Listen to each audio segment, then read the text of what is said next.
A todos y a todas,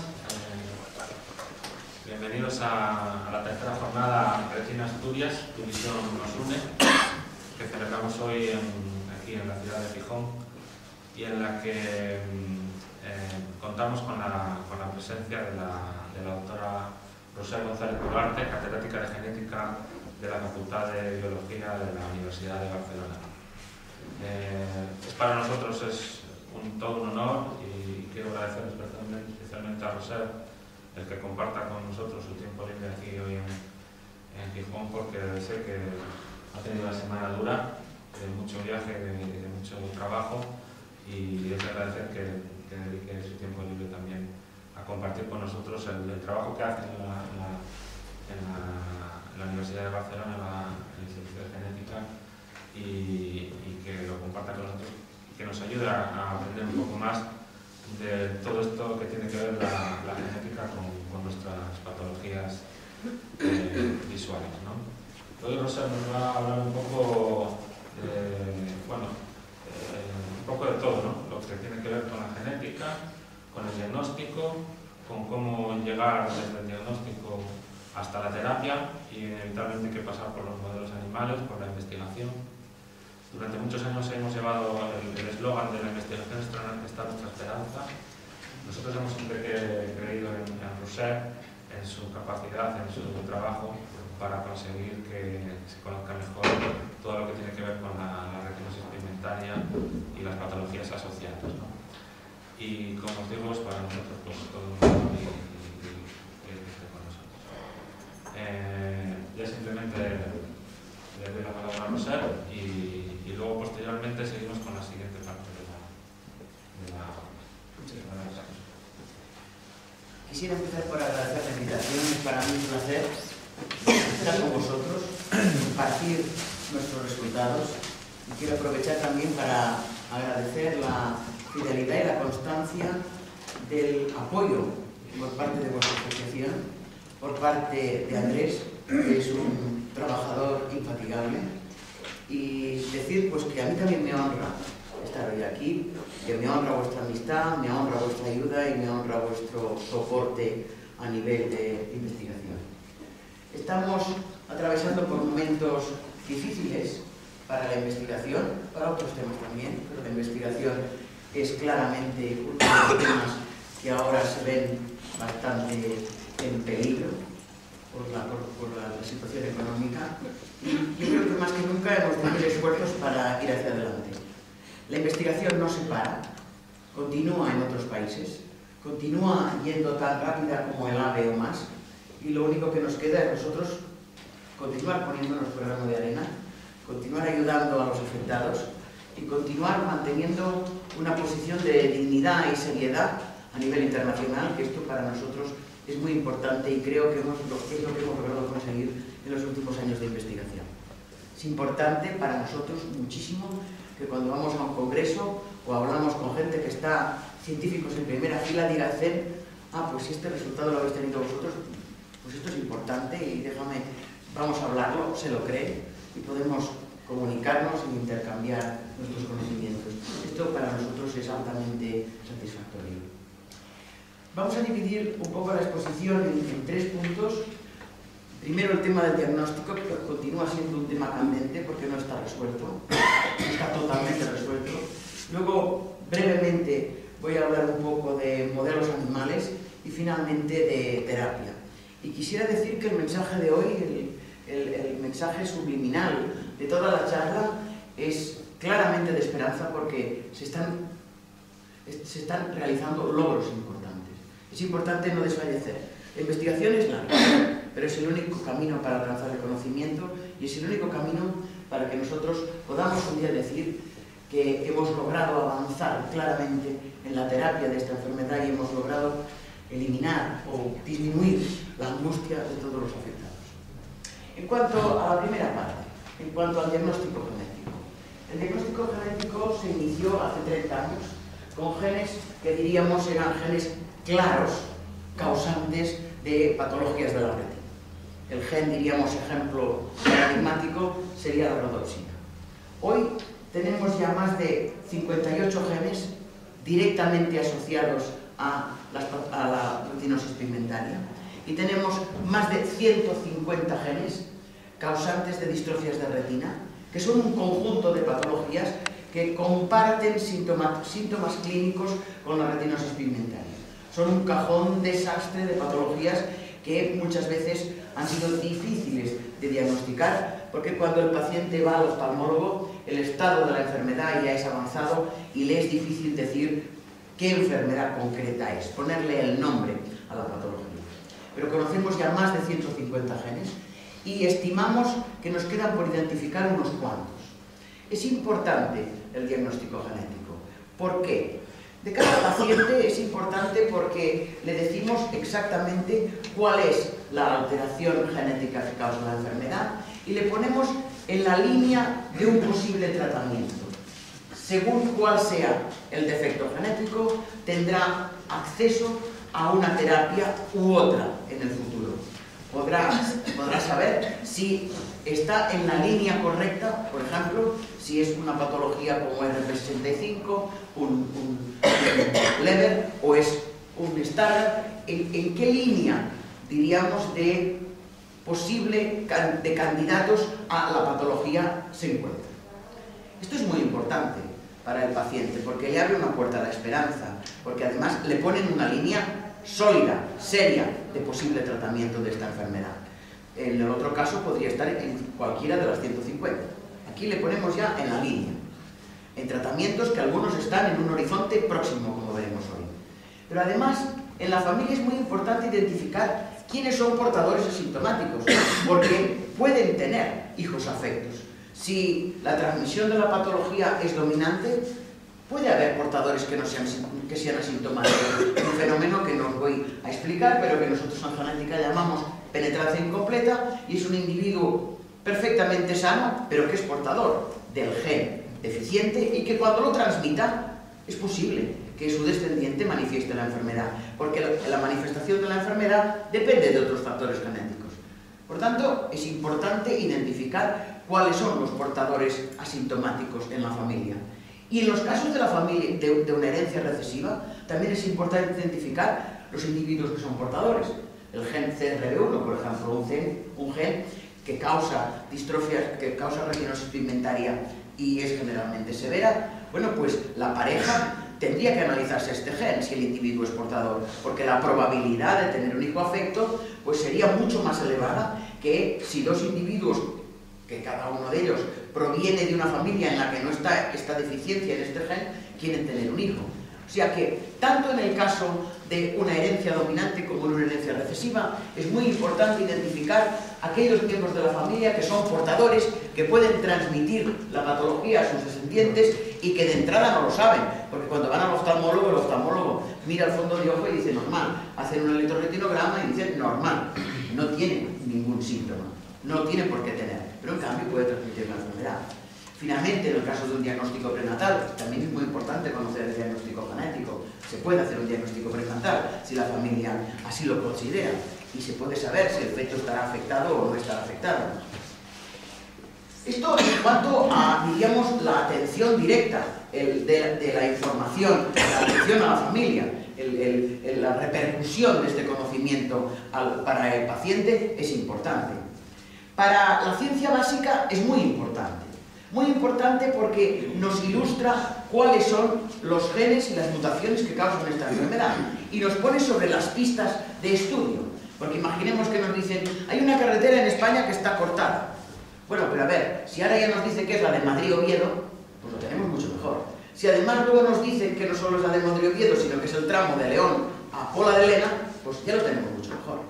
Y si encima nos dicen que está a 2 kilómetros de Pola de Lena yendo en dirección a no sé qué, pues todavía nos lo ponen mucho mejor.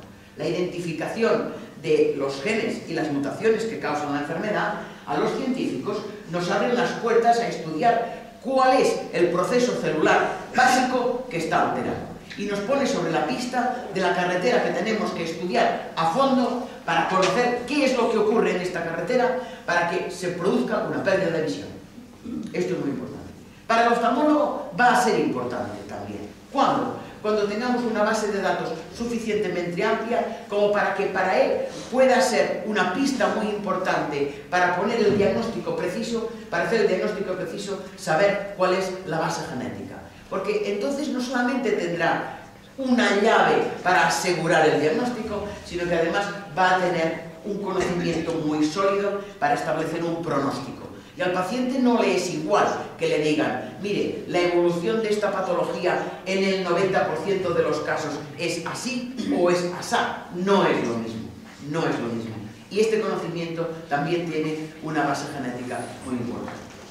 El problema del estudio genético de estas patologías es que hay demasiados genes dando vueltas. Entonces, claro, nosotros tenemos que estudiar cuál es la carretera que falla, pero resulta que no estamos en una isla pequeña, como podríamos estar en Menorca, que hay 3 o 4 carreteras, que es una isla que yo conozco un poco bien. Sería fácil. No. Estamos en España con todas las carreteras. Y entonces ya el problema es de mucha más envergadura. Por tanto, cuando partimos de el decir cuál es la mutación, cuál es el gen afectado y cuál es el cambio en este gen, es una tarea importante. No es trivial.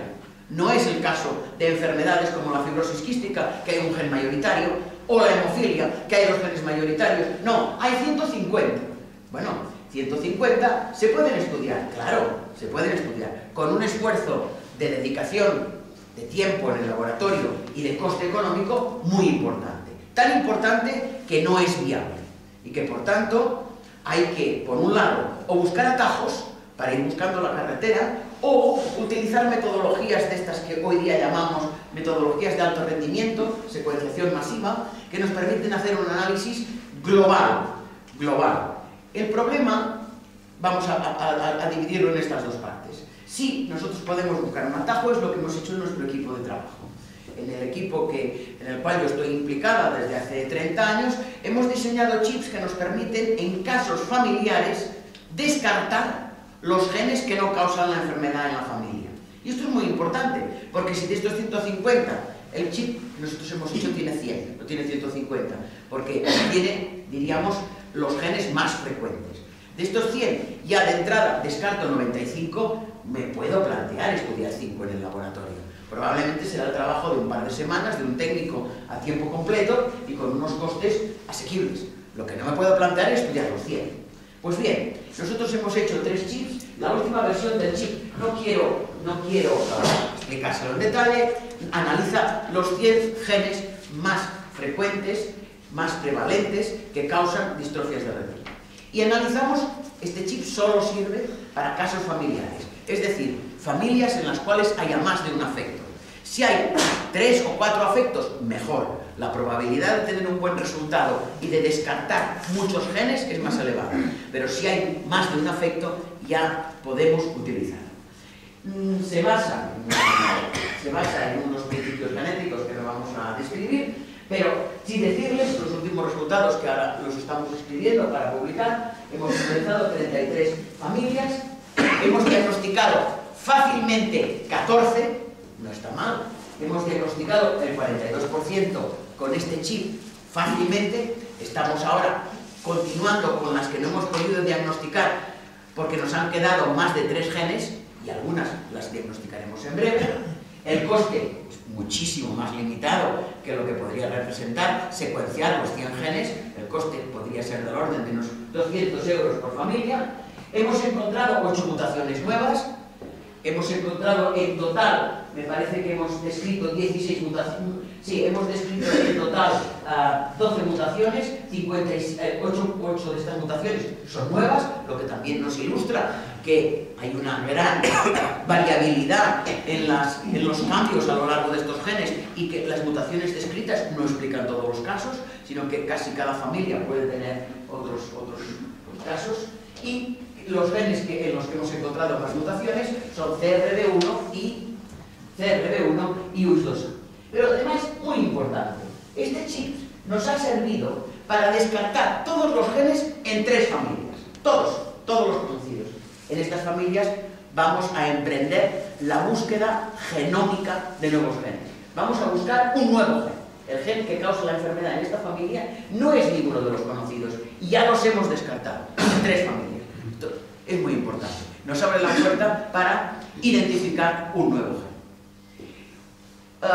El diagnóstico genético ahora va a sufrir cambios importantes en muy poco tiempo, porque desde hace 4 años se han implementado, 4 o 5 años, unas metodologías que empezaron siendo costosísimas para el estudio global de las regiones que contienen genes del genoma, de las regiones que los genéticos llamamos regiones codificantes, regiones que tienen información, porque en nuestro genoma hay muchas regiones que no sabemos qué información tienen, de momento no lo entendemos, si es un DNA soporte, si es un DNA basura, si es un DNA que está preparado para evolucionar y adquirir nuevas funciones, todavía no lo sabemos.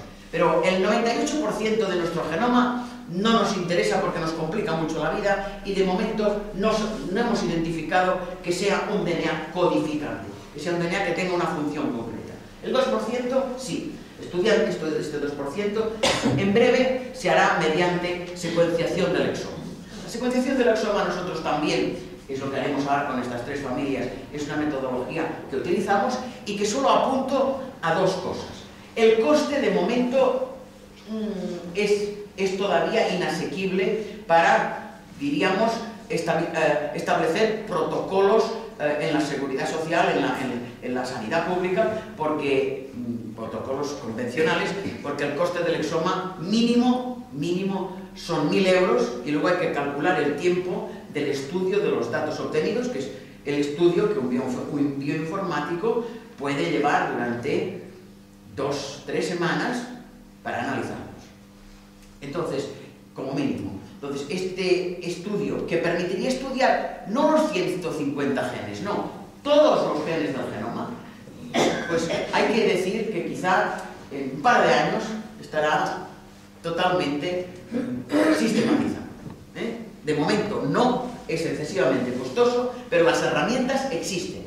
Las herramientas existen. Hay secuenciadores de alto rendimiento, que son los secuenciadores que se diseñaron para el estudio del genoma humano. Ustedes se acuerdan, en el 2003, todo el genoma humano, bueno, pues ya se han perfeccionado muchísimo, han evolucionado muchísimo las metodologías básicas y ahora se podrá estudiar el genoma, el exoma, las regiones codificantes de cualquier individuo y a partir de aquí decir la relación está en este gen. Claro, todo esto que yo les he dicho, pues es lo que los ingleses dirían un poco wishful thinking, porque en muchos casos cuando identificamos el gen, cuando identificamos un cambio en un cambio nuevo, en un gen nuevo, el problema que tenemos es, ¿este cambio es realmente la causa de la enfermedad? ¿O este cambio es un cambio que está en la población sana y muy poco frecuente? Por esto no lo hemos detectado todavía en la población sana, pero es un cambio que convive, diríamos, con el resto de variaciones genómicas que hay en la población y no es este el cambio que causa la patología. Bueno, esta es una pregunta que hoy día tiene un interés crucial. Si un cambio, por ejemplo, si yo estoy estudiando esta carretera de Madrid a Oviedo y encuentro un socavón que es de 4 metros de profundidad y que abarca toda la carretera, no hay ninguna duda que este cambio es muy grave. Y esto nosotros lo encontramos cuando en un gen, el gen se parte por la mitad y no se sintetiza la proteína. Esto nadie lo discutirá. Lo enviaremos a publicar y nos felicitarán, han hecho ustedes un buen trabajo y tal, y nosotros diremos, y tenemos un nuevo gen que causa la enfermedad. Nadie nos lo discutirá. Pero esto es pocas veces. Y si encontramos un bache de 30 centímetros, que si uno viene a mucha velocidad y coge la rueda por allá, pues le puede hacer daño, pero ¿y si no lo coge? Es decir, este bache es realmente patológico, es realmente una barrera física importante para ir de Madrid a Oviedo. Pues no lo sé. Tendremos que verlo, tendremos que pasar unos cuantos coches, tendremos que ver dónde está, tendremos que ver si en el bache al lado hay arena o no hay arena, etcétera, etcétera. Y esto es lo que nosotros llamamos estudiar la función de los genes. Y esto es lo que ahora nos está rompiendo la cabeza a muchos equipos de investigación. Y para lo cual es necesario crear modelos animales. Vamos a crear un ratón, y esto que ahora les digo en una frase puede tardar 3 años y costar 60.000 euros, que es la realidad. Vamos a crear un ratón que tenga una deficiencia igual que la humana. y vamos a ver qué ocurre en esta retina del ratón. Vamos a estudiar la retina del ratón por un lado, vamos a hacer cortes histológicos y vamos a ver si todas las capas celulares se conservan bien, si se mantiene la morfología, entre comillas, de tipo sano, y si luego vamos a hacer unas pruebas al ratón, que también hay grupos especializados en esto, de ponerle un recorrido y que el ratón tiene que hacer este recorrido, y si no ve, no hace este recorrido y cae, por ejemplo, pues en un charco donde hay agua. Es decir, todo esto está muy bien tipificado. Por tanto, vamos a hacer estudios funcionales. Estos estudios funcionales, particularmente en España, nos dedicamos los grupos que no estamos en un hospital donde se reciben muchísimas muestras y por tanto el tema del diagnóstico ya les ocupa mucho tiempo y les justifica gran parte de su investigación. Nosotros no estamos en un hospital, estamos en la Universidad de Barcelona y nos ha interesado mucho meternos en el tema de la función. Identificamos un gen en el 2004, CERCA-L, y le hemos estado dando hasta que parece ser que ahora tenemos ya muchísimo más claro y estamos ya a punto de obtener un resultado que creemos que es interesante, muy interesante, saber qué es lo que hace en la retina. Porque claro, la pregunta es, esta mutación en este gen, y concretamente este gen, ¿qué es lo que hace en la retina? Porque si sé lo que hace, abriré una posible diana terapéutica. Sabré dónde tengo que actuar para subsanar este defecto. Si no sé qué es lo que hace, si no sé si hay un bache o no hay un bache, evidentemente no sé lo que tengo que hacer. ¿Vale? Por tanto, el diagnóstico es importante de cara al paciente. El diagnóstico es muy importante para aportar datos cruciales para avanzar en el conocimiento de la enfermedad y para finalmente poder establecer una terapia eficaz. El ratón es muy complicado. Nosotros hicimos aquí una serie de manipulaciones genéticas, no voy a entrar en detalles, sudamos la tinta china y luego resultó que nuestro ratón pues no era totalmente deficiente en el gen que habíamos intentado noquear, sino que todavía tenía parte de esta proteína CERCA-L que nosotros habíamos intentado de todas formas, deleccionando un trozo del genoma, logramos deleccionarlo, eliminar.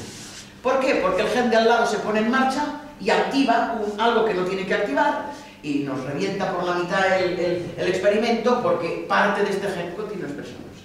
¿Vale? Bueno, con la mala suerte además que la proteína que sintetiza se parece bastante, etc. Ahora hemos hecho un paso más y hemos establecido una investigación con la doctora Muna Nash de la Universidad de Oklahoma. Ya hay una persona del equipo que está allí, hoy ya ha llegado allí, y hemos construido un doble mutante. Ahora tenemos un ratón que tiene no solo el defecto que nosotros habíamos creado en nuestro primer ratón, sino que tiene otro defecto genético en un gen muy importante para la diferenciación de los conos y bastones. Porque creemos que ahora el defecto genético debido a la deficiencia de este gen CERCA-L se incrementará mucho. Es como si ampliáramos una foto, porque ahora tendremos un ratón que tendrá muchos más conos de los que tendría que tener y es allí donde se expresa este gen y vamos a ver qué es lo que ocurre en las retinas de estos animales. Bueno, continuamos. Nosotros estamos haciendo lo que se está haciendo con otros genes en otros equipos de investigación y algunos equipos de investigación pues van por delante porque son gente potente, inteligente y persistente. Y para que la investigación funcione hay que tener estas tres cualidades: potencia, inteligencia y persistencia. Y esta es la base para progresar. Nosotros somos más modestos, tenemos persistencia y quizá moderada inteligencia, pero muy moderada potencia. Por tanto, estamos en una segunda división, pero queremos mantener una posición muy honrada en esta segunda división. Finalmente, si el ratón es tan caro, si el ratón nos cuesta tantos esfuerzos, porque 60.000 euros no es ninguna broma, mantener estos ratones, una colonia mínima para que ustedes se den cuenta, nos está costando del orden de 1.400 euros al mes por cada cruzamiento. Esto quiere decir que cada mes tenemos que pagar del orden de 2.000, 3.000 euros. Vamos a tener que matarlos porque no vamos a poder no es alimentarlos, están viviendo en unas condiciones de una elevadísima esterilidad y esto comporta pues unas operaciones complicadas y costosas porque requiere un personal altamente especializado y luego un material muy estéril con unos controles muy estrictos y esto vale mucho dinero. Vale. Segundo punto. Si el ratón es un buen modelo, Y entonces ya tenemos que plantearnos cuántos modelos hay hoy de retinosis pigmentaria en ratón. Se lo estoy diciendo de memoria, pero entre 50 y 60. ¿Que realmente mimeticen la enfermedad? No llegan a un 50%. Jolín, qué desastre, ¿no? O sea, cuando estamos tratando de obtener un modelo, resulta que el ratón es un modelo, diríamos, con ciertas limitaciones, porque la retina del ratón no es igual que la retina humana. No. Y entonces hay funciones que el ratón suple de manera que no la suple la retina humana, y el ratón no, en algunos casos, no es un buen modelo. Bueno, pues entonces nosotros lo que hemos hecho es meternos con un pez muy pequeño que se llama pez cebra, que es transparente en los primeros estadios del desarrollo. Podemos microinyectar en células de este animal inhibidores de algunos genes, lo vamos a dejar así en términos amplios, y tenemos un modelo. Diríamos, podemos observar muy bien la retina, la conocemos bien, tiene una estructura parecida, es un vertebrado, es un vertebrado, tiene una retina parecida a la retina de mamíferos y es mucho más barato, mucho más fácil de criar y los resultados son mucho más buenos. Por tanto, nos hemos metido en esto y hemos tenido resultados relativamente importantes en pez cebra. Solo para enseñarles que el pez es un embrión de pez que tiene este gen cerca L que no funciona bien. Fíjense que a la misma edad tiene un ojo que es la mitad del tamaño que el ojo de un individuo sano, de un individuo no afecto. Por tanto, no vamos a entrar en detalles, pero la laminación de la retina presenta una serie de alteraciones, etc. Y también nos está ayudando a obtener pistas sobre qué es lo que hace este gen en humanos. Bueno, hemos hablado del diagnóstico, hemos hablado de la función que hacen estos genes. Una vez hemos identificado ya el bache, ¿este bache es el importante o no? ¿O es otro bache que no hemos visto? Entonces hemos hablado de función, hemos hablado de modelos animales y finalmente vamos a hablar de las aproximaciones terapéuticas. Hay esperanza, se están realizando grandes avances en las aproximaciones terapéuticas. Y vamos además a ser muy honrados. Estas aproximaciones terapéuticas están lideradas básicamente por Estados Unidos, Gran Bretaña, Alemania y Japón. Algunos otros países europeos, entre los cuales, desgraciadamente, no está España. Las aproximaciones terapéuticas que hoy se están desarrollando son la utilización de células encapsuladas. Esta es la primera cronológicamente. Es la que inició un tal Sahel de una universidad francesa, que él pensó que factores neurotróficos, factores que son importantes para la supervivencia. Vosotros ya sabéis que la retina está formada por células de tipo neuronal, células nerviosas. Estas células son células delicadas, muy sensibles a las alteraciones ambientales. Son células que trabajan tanto que diríamos que están al límite de su metabolismo y que cualquier problema las afectará antes que otras células.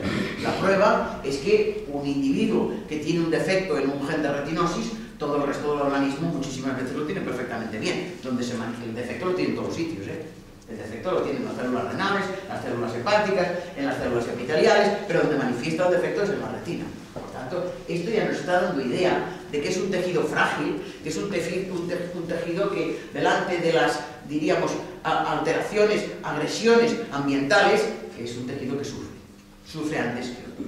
Pues bien, ¿qué es lo que diseñó Sahel? Sahel dijo, hay factores de supervivencia de las células neuronales.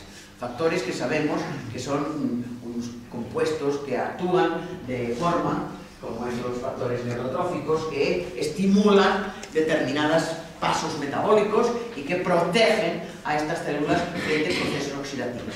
Pues vamos a hacer lo siguiente. Vamos a sintetizar un DNA que codifique para este producto neurotrófico, o vamos a poner directamente este producto dentro de unas células artificiales y estas células las inyectamos en la retina. No ha dado muy buenos resultados, porque el problema es que este factor que tendría que irse liberando poco a poco y durar mucho tiempo, y esto es lo que tendría realmente el efecto terapéutico, al cabo de pocos meses baja mucho el nivel de liberación y no ha sido excesivamente eficaz. Se están ahora intentando, todo esto que yo les explico, se está intentando mejorar. Es decir, la pregunta es ¿por qué no hay una liberación más continuada? ¿Por qué no dura más este proceso? Bueno, esto esto se lo están preguntando y se están haciendo ahora bastantes estudios en modelos animales donde se utilizan diferentes tipos de envoltorios celulares para ver si pueden de alguna manera proteger este factor y garantizar una liberación continuada al medio, y esto sería, diríamos, el factor que estimularía la supervivencia de los fotorreceptores. Terapia génica, segunda gran estrategia. La terapia génica hace, me parece que es 3 años, en un congreso que es el congreso de todo lo que son estudios de la visión, desde la biología molecular básica hasta la clínica más sofisticada. Este congreso se realiza cada año en Estados Unidos y se llama ARGO. Hace 3 años hicieron un gran display de presentación con periodistas, etcétera, diciendo que la terapia génica ya se estaba ensayando en humanos en el Moorfields Hospital de Londres, un equipo muy bueno liderado por Robert Ali y Robert McLaren, que lo que hacían era inyectar un virus modificado en la retina, en el espacio subretinal de individuos que tenían un defecto en el gen RPE65. Y ya enseñaron un vídeo donde había una cierta mejora de la visión en un individuo tratado al cabo de 3 meses de haber recibido este tratamiento terapéutico. La terapia génica tiene, como todas las aproximaciones terapéuticas, sus ventajas, sus grandes, diríamos, éxitos, pero también sus limitaciones. El gen RP65 es un gen que tiene que expresarse en las células del epitelio pigmentario, es un gen que tiene un tamaño relativamente pequeño y además es un gen que, aunque haya un nivel de expresión relativamente bajo, es suficiente como para restablecer el estatus normal en estas células. Todo esto son factores a favor de esta terapia génica, que si tuviéramos un gen muy grande sería difícil, habría que recortarlo, y habría que recortarlo de forma adecuada, habría que hacer un diseño inteligente para que luego funcionara bien, y además garantizar que este gen que se transfiere mediante estos virus modificados, que este gen está mucho tiempo activo, porque lo que no podemos pensar es en una terapia en la que cada mes se tenga que hacer una inyección subretiniana a un paciente, porque esto producirá inflamaciones, infecciones, etcétera, etcétera. Esta es una vía terapéutica que se está mejorando, que ya está en fase clínica 2 y 3 y que la continúan prácticamente dirigiendo, monopolizando el equipo de Robert McLaren y Ali en el Moorfields Hospital de Londres. Ha habido diferentes estrategias. Vamos a decir que en vez de un virus A, pues un virus B. No les voy a explicar las diferentes características. Virus hay muchísimos. Posibilidades, por tanto, de utilizar un envoltorio u otro, pues hay muchas. Y se está demostrando que algunos son mejores que otros porque protegen mejor el DNA y garantizan la supervivencia y el funcionamiento de este DNA. Finalmente, y aquí acabaremos, terapia celular. La terapia celular es uno de los grandes retos actuales para la terapia de la retinosis y de las distrofias de retina. Y esta terapia celular está también hoy liderada por grupos de investigación muy potentes que básicamente están en Europa y en Estados Unidos, y uno de ellos, sin duda, es el de Moorfields Hospital y otros son de grandes centros de investigación americanos. ¿La terapia celular en qué consiste? Pues consiste en transferir células sanas, activas, funcionalmente potentes, a retinas que están tocadas, que tienen fotorreceptores que ya no funcionan, que se han muerto estos fotorreceptores, y lograr, y aquí es un punto muy importante, que estas células se sitúen en la capa de la retina que les corresponde, se asocien bien con sus vecinas y funcionen como se esperaría que funcionaran los fotorreceptores. Estas tres premisas, que estas células alcancen su destino correctamente, porque la retina está formada por unas capas súper ordenadas. La retina es una maravilla. La retina es una maravilla de su estructura, fíjense. No sé si lo pueden ver, pero aquí hay muchísimas, millones de células perfectamente alineadas y perfectamente ordenadas. Y este orden y esta alineación es necesaria para su función. Si estas células están medio torcidas, si no conectan con la que tienen que conectar, y esta conexión no transmite lo que tiene que transmitir, todo esto se va a dar. Por tanto, no es fácil. No es lo mismo que en un edificio de ruido me digan, oye, pon una ventana, que en un edificio que es una catedral altamente sofisticada tenga que arreglar un fragmento que está dentro de una estructura realmente importante. Es decir, que si no lo pongo bien, se va a desmoronar. Tengo que ponerlo en el sitio correcto, tengo que engancharlo con los ladrillos y con las estructuras básicas correctas, porque si no, no va a servir de nada. ¿De acuerdo? Por tanto, la estructura de las células,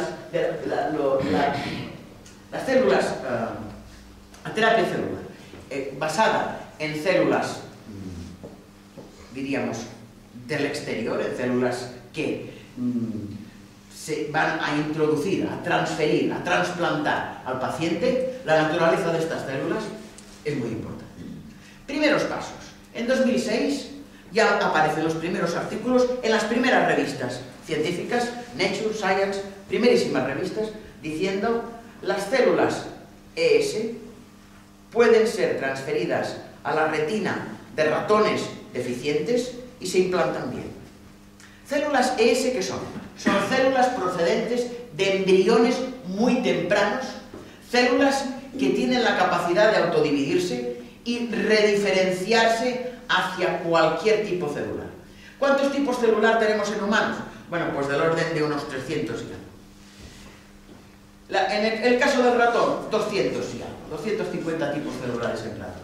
Se trata de que una célula embrionaria, que una célula precursora de una célula adulta claramente diferenciada, una vez implantada, se diferencie dando el tipo celular que le corresponde. Porque si no, muy importante, tendremos un tumor. Y en vez de estar curando, lo que estaremos generando otra patología. Células S plantean dos problemas. Funcionan. Voy a ser breve. Funcionan, pero tienen dos problemas. Uno es que se tienen que transferir muchas para lograr que la función se restablezca, diríamos, en un grado que sea mínimamente, diríamos, próximo a un estado funcional.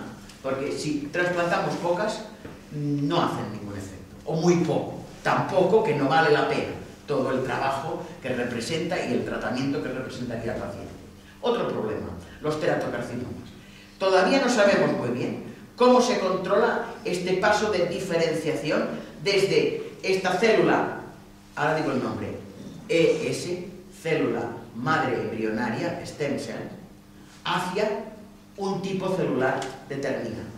Lo controlamos, pero ¿lo controlamos al 100% si tenemos que trasplantar millones de células? No podemos garantizar que al 100%, ¿vale?, vaya al estado de diferenciación que nos interesa. Por lo tanto, este tema, y finalmente los temas éticos, tendríamos que estar generando embriones para obtener estas células. Los temas bioéticos frenan un poco el desarrollo de esta investigación. Sin embargo, se está investigando mucho en este punto.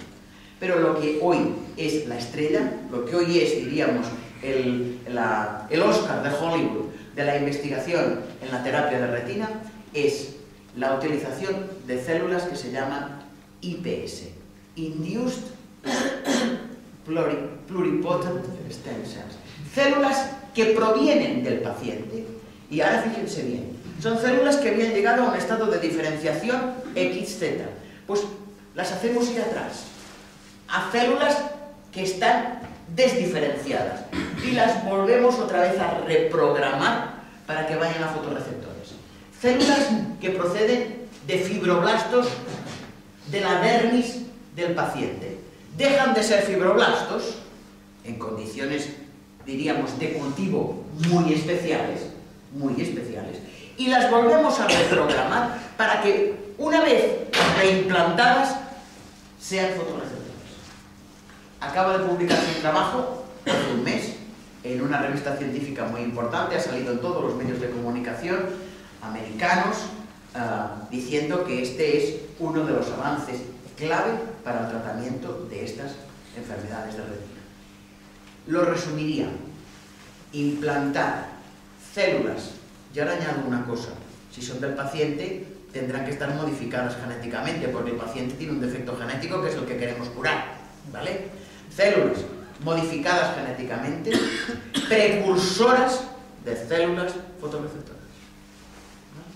Este es el gran, diríamos, desarrollo de estos últimos tiempos, y es lo que va a marcar, voy a pasar, lo que va a marcar la terapia en el futuro. Terapia génica se continúa estudiando, buscando diferentes envoltorios para los virus eficaces. Buena cosa cuando el gen es pequeño, y buena cosa cuando la enfermedad es recesiva. Añadimos algo que no hay. Eso, diríamos, metodológicamente es más fácil.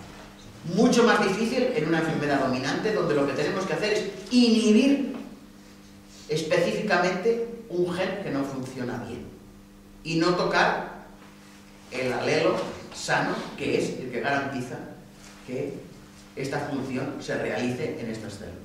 ¿Vale?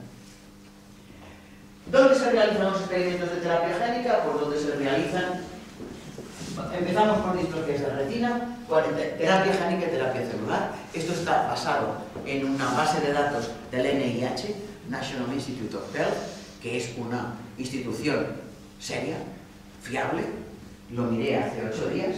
43 estudios de terapia génica y celular en Estados Unidos, 3 en Canadá, 2 en Sudamérica, en Europa 19, en la India 5, etc. Estos son distrofias de retina. Si ahora hablamos ya de, distrofias de retina en Europa, allí era todo el mundo, en Europa tenemos 7 en Francia, hemos desglosado aquellas 19, 7 en Francia, 5 en Gran Bretaña, 1 en Portugal, 6 en Alemania, etc., 4 en Italia, ninguna en España. Finalmente, si ahora miramos retinosis pigmentaria a nivel mundial, aquí tenemos los ensayos.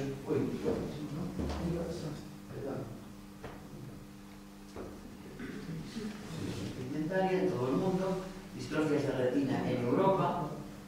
Vale, de todas maneras, retinosis pigmentaria, ya vemos, esto lo había puesto antes, perdón, ya vemos que se están realizando estudios. Si los contamos todos, en la última imagen que yo tenía, tenemos muchos estudios de la enfermedad de Stargardt. Hay 12 estudios de la enfermedad de Stargardt en fase clínica. Aquí les he puesto solamente 3, fase clínica 1, transferencia, trasplante celular, fase clínica 1 y 2, trasplante celular, subretinal transplantation, trasplante celular, 3 estudios, les he puesto los más importantes, 12 en total, que se están realizando en humanos, están en fase clínica, transfiriendo el gen ABCA4, transfiriendo fotorreceptores que sintetizan correctamente el producto de este gen. Bueno, en total, que esto es lo que me interesa, 72 ensayos clínicos. Descontemos, si quieren, este que es genérico, enfermedades, esto también viene de esta base de datos, enfermedades genéticas congénitas, que corresponden a 11 estudios que corresponden a 3 estudios que son de patologías muy poco frecuentes, 72, vamos a poner 69, estudios de terapia génica hoy, en fases clínicas, que responden a estos 3 caminos que les he mencionado. 1, las células encapsuladas, 2, la terapia génica, 3, la terapia celular.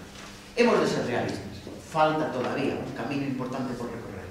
Se está evaluando la seguridad de estos tratamientos y los primeros, diríamos, pasos de garantizar que las células receptoras o bien expresan el gen que se les ha transferido o bien las células trasplantadas mantienen la función durante un tiempo importante sin alterar la estructura, la morfología de la retina implantada. falta un camino por recorrer. Pero no les quepa duda que hace 5 años no estaríamos hablando en estos términos. Estamos hablando mucho más cerca de posibilidades. Estamos hablando mucho más cerca de tratamientos que como mínimo podrán paliar lo que es la progresión de la enfermedad. Y muy importante, en el caso de los trasplantes celulares, vamos a poder, de alguna manera, mejorar la situación de pacientes que han perdido totalmente la visión. Este último experimento que les decía, que ha salido publicado en la revista, en PNAS, una buena revista, hace un mes, claramente, en ratones que no tienen ni un solo fotorreceptor, el trasplante de células ha vuelto a recuperar toda la capa celular de fotorreceptores y estos fotorreceptores son funcionales. Buen camino, buen camino. Mantengan la esperanza y mantengan también su deseo de continuar colaborando y contribuyendo a la mejora del conocimiento, porque es la única vía para que, viéndonos año a año, para que trabajando todos juntos, podamos un día cantar victoria sobre este conjunto de patologías. Y muchas gracias por su atención.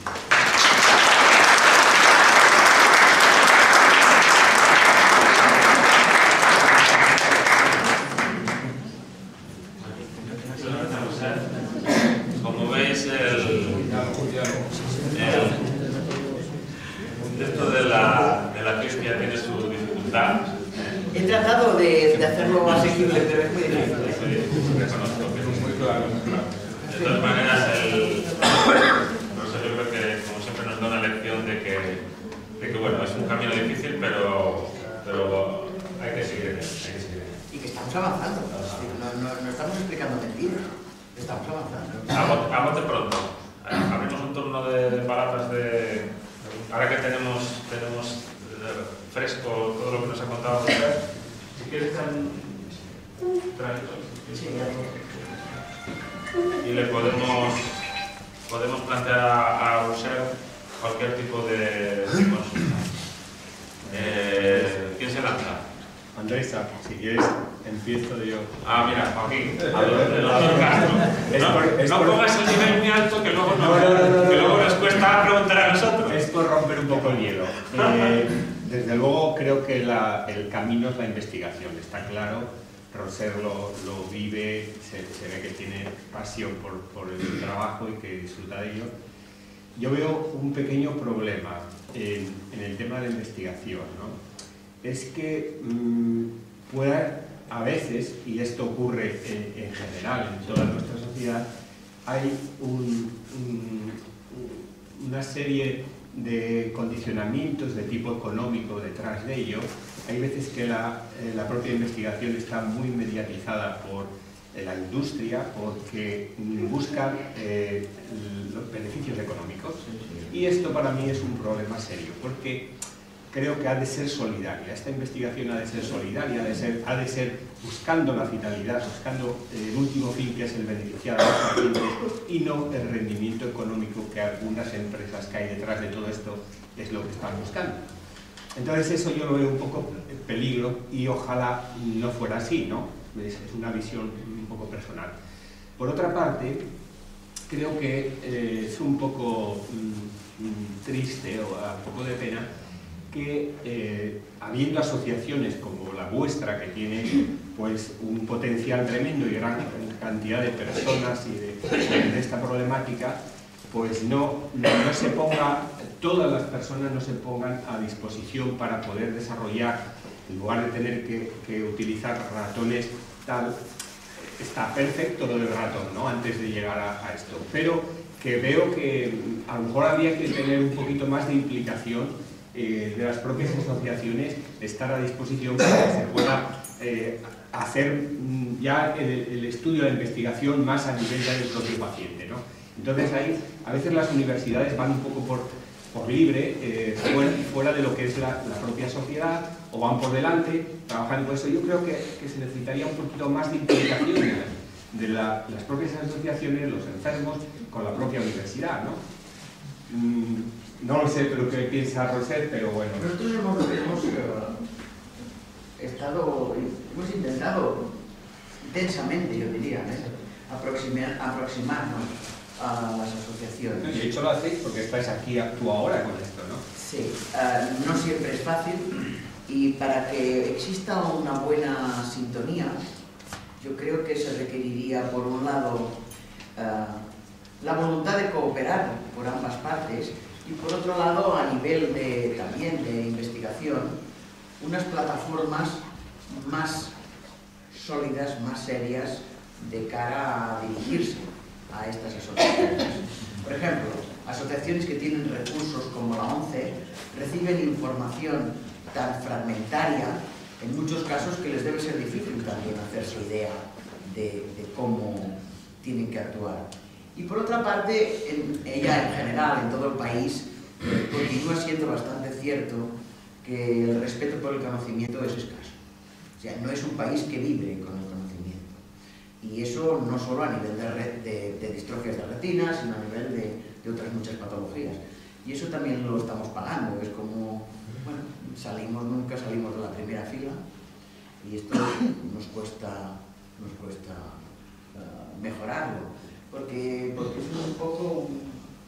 Incluso yo me he encontrado con gente afecta y con gente que representa a asociaciones y que yo creo que el conocimiento no es para ellos un motor.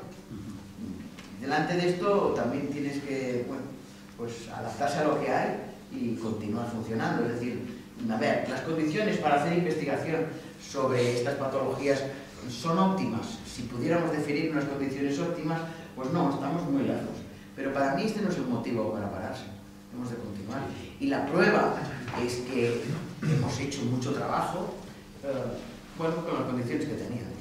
Lo cual quiere decir que hemos de ir avanzando y que se puede ir avanzando.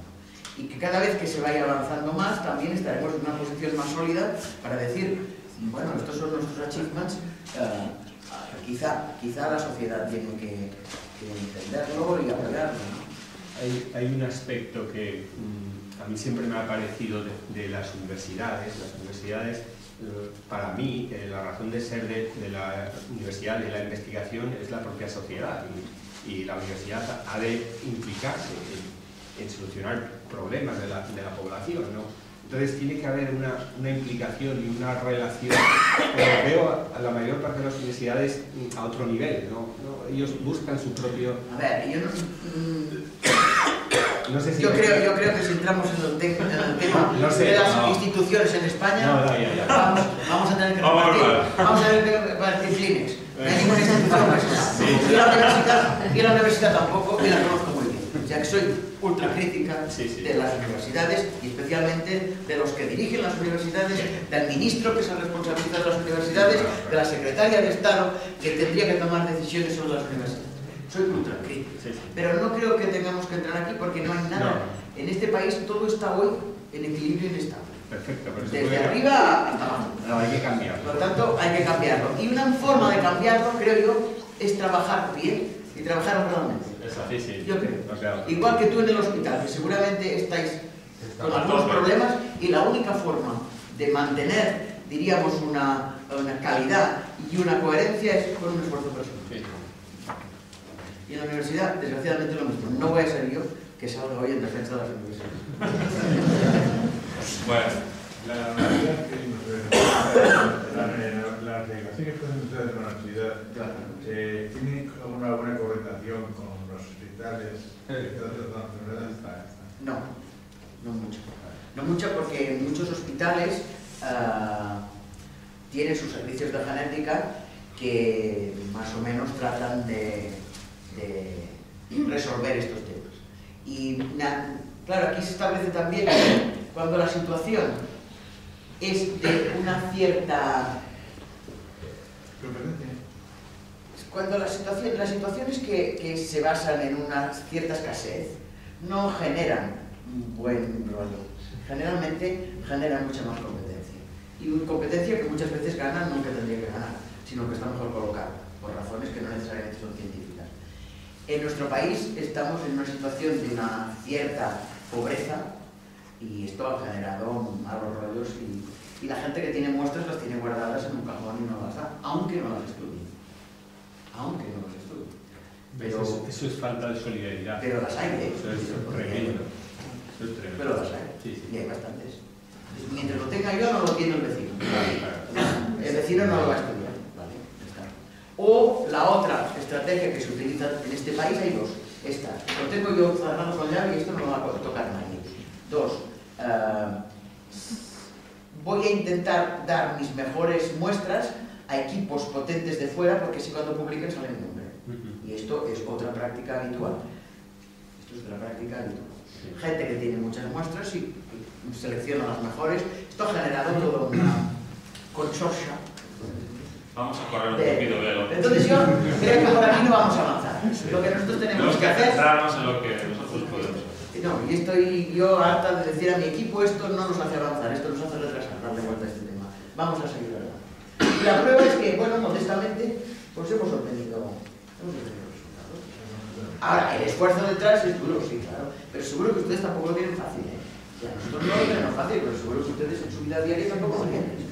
Por lo tanto, no nos tenemos que compadecer. Yo quería hacer una pregunta.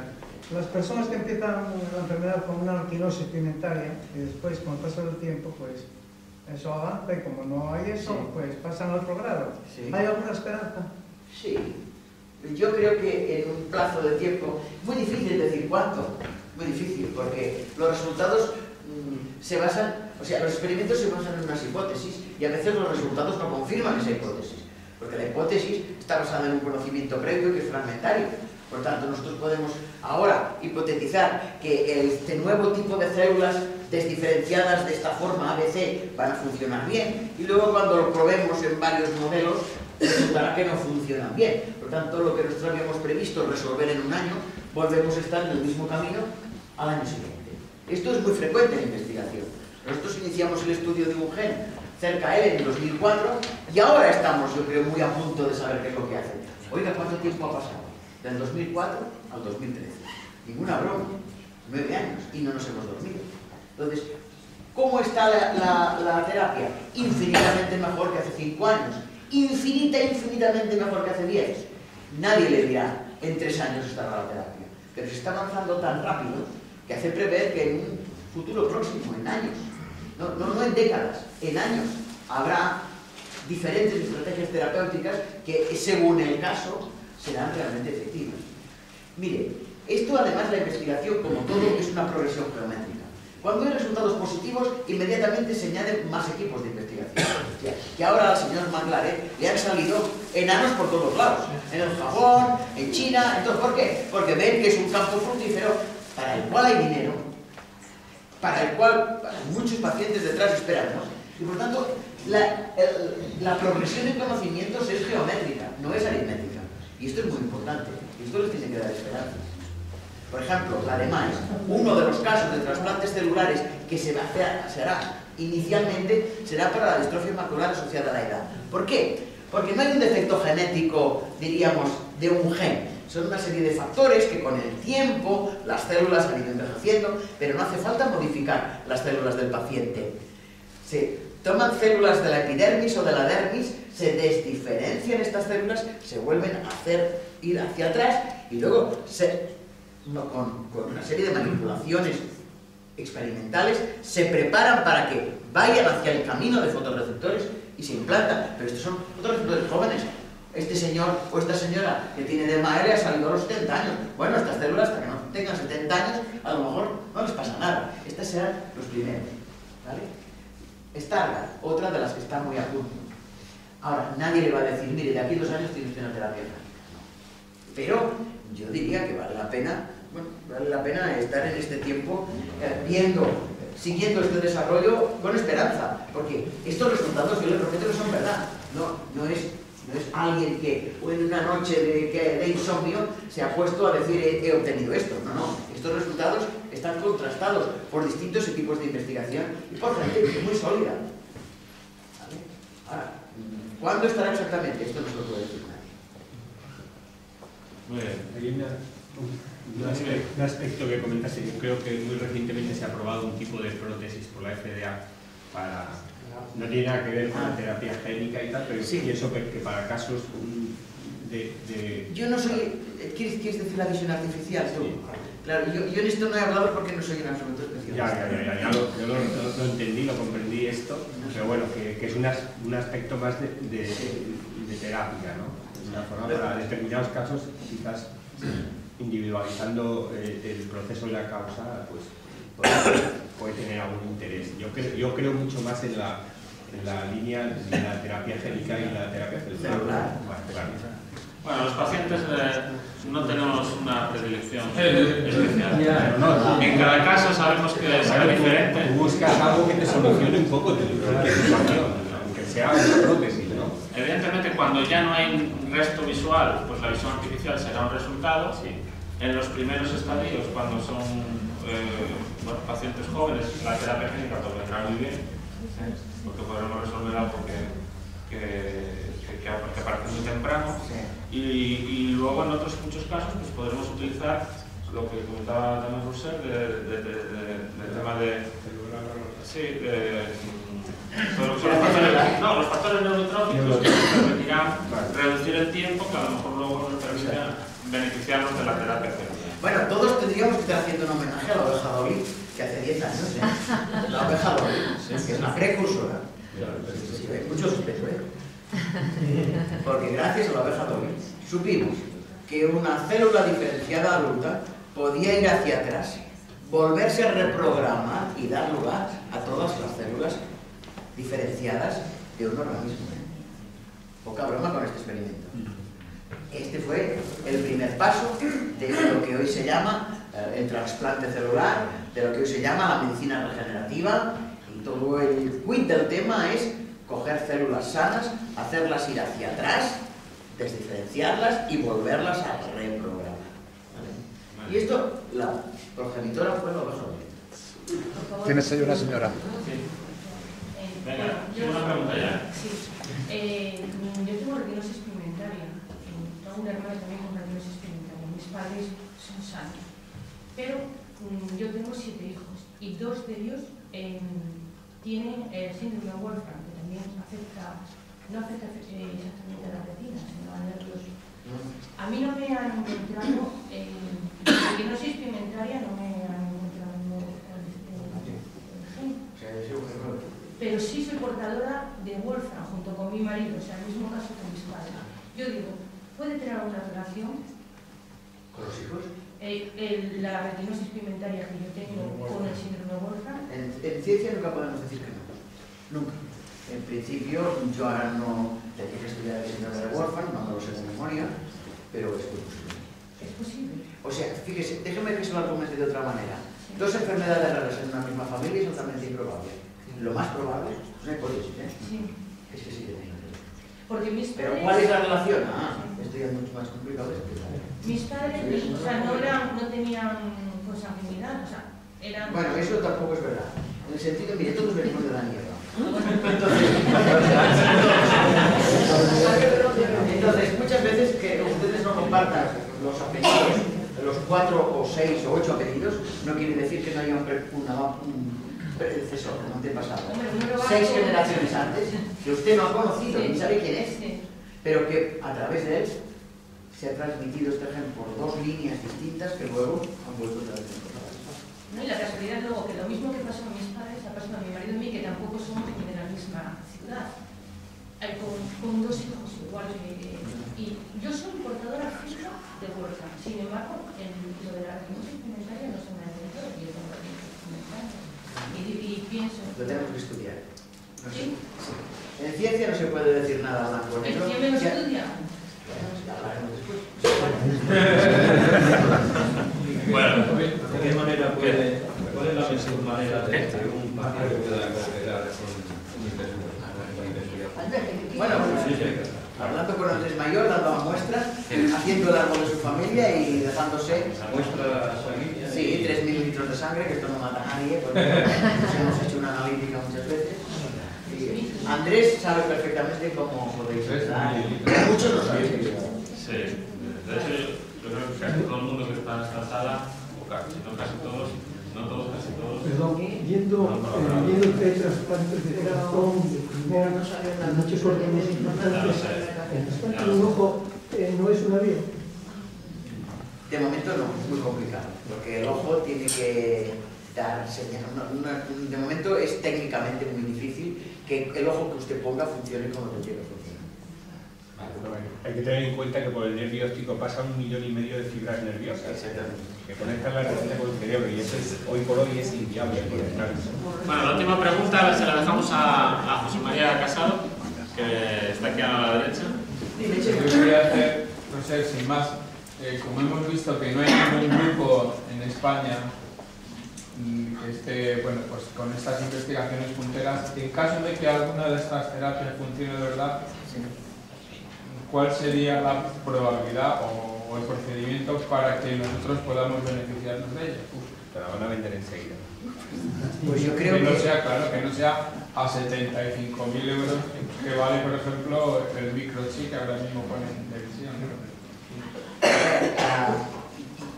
Chema, yo no soy especialista en cómo alcanzar, diríamos, los favores, o la atención, no los favores, la atención de la administración. Yo creo que tendríamos que montar, diríamos, hacer piña entre los afectados y los científicos y exigirlo. Pero ¿cómo? Tendríamos que pensarlo. Yo no... Es decir, que no sería complicado. Es decir, teóricamente, si hay una terapia que funciona, se podría llevar a cualquier parte del mundo rápidamente, ¿verdad? Sí. ¿A qué costes? No lo sé. No lo sé porque detrás hay... Pero es decir, a nivel científico, yo no me refiero a nivel de gestión. A nivel científico, tú te enteras mañana de que hay una terapia que funciona y la puedes tener a disposición tuya rápidamente, o eso no es posible. Si es un trasplante, sí. Una disposición mía, tienen que ser oftalmólogos, especialistas en cirugía de retina, pero estoy convencida que en España los hay sobrados para poder hacer unas inyecciones subretinianas en el sitio donde exactamente donde se indique. Y luego hay especialistas en molecular que pueden llevar a cabo las pruebas que se tengan que llevar a cabo para hacer esto. No. O sea, técnicamente, una vez esto esté en marcha, yo no lo veo imposible, ni mucho menos en España. Si me dijeras que estamos en Etiopía, pues te diría, probablemente será duro, pero en España no. Tenemos las metodologías a punto. Lo que veo más difícil es cómo podemos alcanzar, diríamos, los costes, cómo podemos garantizar que todos los afectos van a tener un tratamiento pagado por la Seguridad Social. Eso sí que no, yo la verdad, no lo veo fácil, ni sé el camino. Sí, ¿no? Pero a nivel técnico, que yo lo que me refiero, es decir, que aunque aquí no, hombre, saldrá más caro si aquí no se investiga, porque tendrás que comprar y pagar patentes o pagar cosas, pero al final la información, las terapias pueden llegar. Yo creo que cuando sale una terapia la presión puede ser tan fuerte que también se lo vean difícil, ¿eh? Si la terapia es efectiva, también es difícil, porque todos los afectados, o muchos afectados unidos, pueden mover muchas montañas. Muy bien, pues muchas gracias a usted.